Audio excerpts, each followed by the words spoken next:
இருக்கு. சென்னையில இருந்து வந்து போய் கேஸ் போறாங்க. 8க்கு 4 கிலோ கஞ்சா நான் வித்த மாதிரி போய் கேஸ் பண்ணாங்க. நான் வந்து கஞ்சா விக்கல. சென்னையில இருந்து கூட்டு வராங்க. என் மேல போய் கேஸ் போட்டிருக்காங்க. நான் கஞ்சா விக்கல. நான் கஞ்சா சென்னையில இருந்து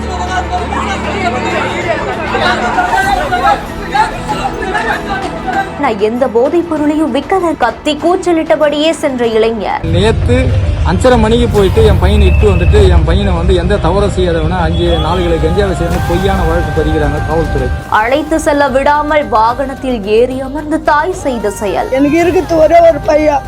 ஒரு தப்பு தான் அவன் பண்ணானா, அவன் மேல பல தப்பு. பொய் கேஸ் அவன் பண்ணது 4 தப்புன்னா அவங்க போட்டது 20 கேஸியா பொய் கேஸ். நடந்த சம்பவத்தின் பின்னணி என்ன? என் பேர் வந்து உத்தரகுமார் சார். என் மேல வந்து உத்தரமே ஸ்டேஷன்ல வழக்கெல்லாம் இருக்குது. உண்மைதான். நான் வந்து 2 வருஷம் காலமா திருந்திட்டேன் சார். திருந்தி மெட்ராஸ்ல ஒரு ஒர்க்ல போயிட்டு வேலை செஞ்சுன்னு இருக்கிறேன். வேலை செஞ்சுன்னு இருக்கும்போது ஸ்பெஷல் டீம் வந்து என்னை கூட்டின்னு வந்தாங்க. கூட்டின்னு வந்து உத்தரமே ஸ்டேஷன்ல கூட்டின்னு வர சொன்னாங்கன்னு சொல்லிட்டு கூட்டின்னு வந்து விட்டாங்க. கூட்டின்னு வந்து விட்ட பிறகு இது கஞ்சா கேஸ் 4 கிலோ வித்தன்னு சொல்லிட்டு போடுறாங்க சார். நான் கொளத்தூர்ல ரோடு வேலை செஞ்சுன்னு இருக்கும்போது தான் என்னை கூட்டின்னு வந்தாங்க சார். இதான் உண்மை. என் மேல கேஸ்லாம் இருக்குது. உண்மைதான் சார். நான் ஒத்துக்கிறேன். எனக்கு நீதிமன்றம்னா தண்டனை கொடுக்குது, இது கோர்ட்டுனா தண்டனை கொடுக்குது. நான் ஏத்துக்கிறேன் சார்.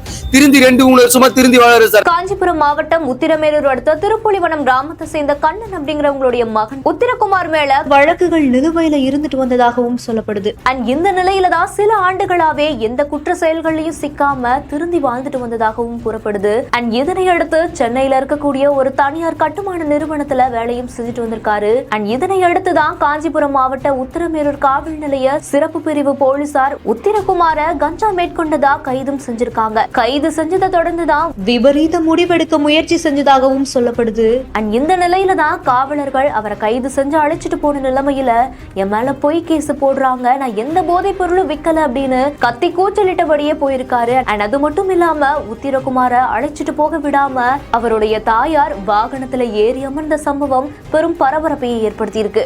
அண்ட் இந்த நிலையில தான் பொய் வழக்கு போடுறதா உறவினர்கள் குற்றச்சாட்டு வைத்த இந்த ஒரு சம்பவம் அந்த பகுதியில பெரும் பரபரப்பை ஏற்படுத்தி இருக்கு. இந்த செய்தி குறித்த உங்களுடைய கருத்துக்களை கீழே கமெண்ட்ஸ்ல சொல்லுங்க. மேலும் செய்திகளுக்கு நம்ம பிஹைண்ட் நியூஸை ஃபாலோ பண்ணிக்கோங்க. இந்த வீடியோவை வழங்கியோர் பிரகல்யா ராஜ் டக்கர், EV chargers Madurai, Lexco holidays, travel beyond boundaries, MCR pure cotton club, formals and casual shirts.